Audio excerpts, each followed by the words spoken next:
2019 ఆ పీరియడ్‌లో నేను ఒక కవిత రాశాను. అది ఇలా ఉంటది. కంచే చేను మేస్తే రైతు ఎవరిని నమ్మాలి?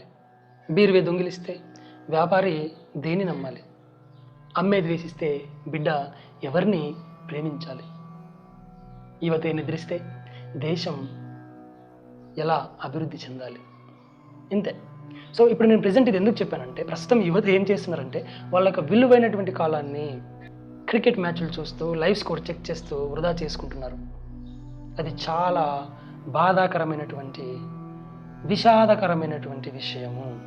ఎందుకు విషాదకరమైనటువంటి విషయం అని అంటుంటే, కాలం చాలా విలువైనది.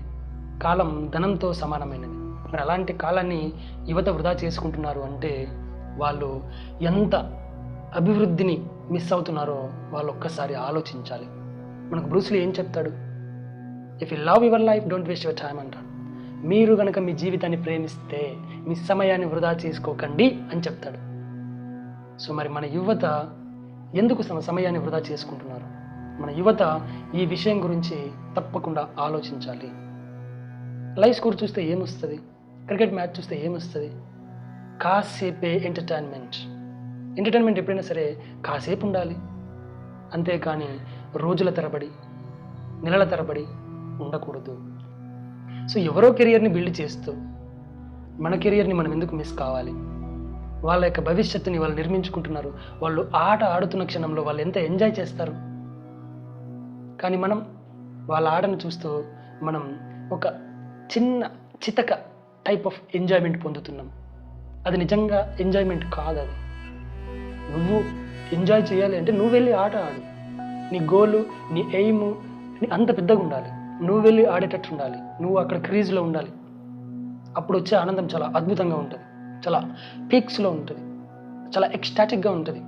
ఫర్ ఎగ్జాంపుల్, పాట వినేవాడి కంటే కూడా పాడేవాడే చాలా ఎక్కువగా ఎంజాయ్ చేస్తాడు. సో మీరు నిజంగా అలాంటి అనుభూతిని పొందాలి అని అంటే క్లాప్స్ కొట్టే లెవెల్లో, మ్యాచ్ చూసే లెవెల్లో దయచేసి ఉండకండి. మీ గోల్స్ పెద్దగా పెట్టుకోండి. పెద్ద పెద్ద కళలు కనండి. అంతేకాని ఇలా చిన్న చితక మళ్ళీ దానికి ఒక ఎంకరేజ్మెంట్ అనే పేరు, మేము ఎంకరేజ్ చేస్తున్నాం కాబట్టి, మేము చూస్తున్నాం కాబట్టి వాళ్ళు ఆడుతున్నారు, అలాంటివి పెట్టుకోకండి. మీరు చూడకపోయినా వాళ్ళు ఆడతారు. మీరు చూడకపోయినా వాళ్ళ కెరియర్ వాళ్ళు నిర్మించుకుంటారు. సో కాబట్టి ఈ విషయం గురించి మీరు తప్పకుండా కాసేపు కూర్చొని ఆలోచించవలసిందిగా నా యొక్క విన్నపం. అండ్ మీరు ఈ క్రికెట్కి బానిస ఈ విధంగా సమయాన్ని వృధా చేసుకోకుండా మీరు మీ కెరియర్ని బిల్డ్ చేసుకోవాలని నేను కోరుకుంటున్నాను. మీరు స్టూడెంట్ అయితే మీ స్టడీస్ మీద ఫోకస్ చేయమని, అండ్ మీరు ఖాళీగా ఉంటే ఏదైనా ఒక కొత్త నైపుణ్యం నేర్చుకోమని నేను మిమ్మల్ని ప్రాధేయపడుతున్నాను. అంతేకాని మీ యొక్క విలువైనటువంటి కాలాన్ని ఇలా వృధా చేసుకోకూడదని పదే పదే కోరుకుంటున్నాను. సో ఆ విధంగా మీరు మీ విలువైన కాలాన్ని వృధా చేసుకోకుండా మీ కెరియర్లని నిలబెట్టుకుంటారని, మీ జీవితాలని ఒక అద్భుతంగా తీర్చిదిద్దుకుంటారని, అండ్ ఆ విధంగానే దేశ పురోభివృద్ధికి తోడ్పడతారని ఆశిస్తూ థ్యాంక్ యూ సో మచ్.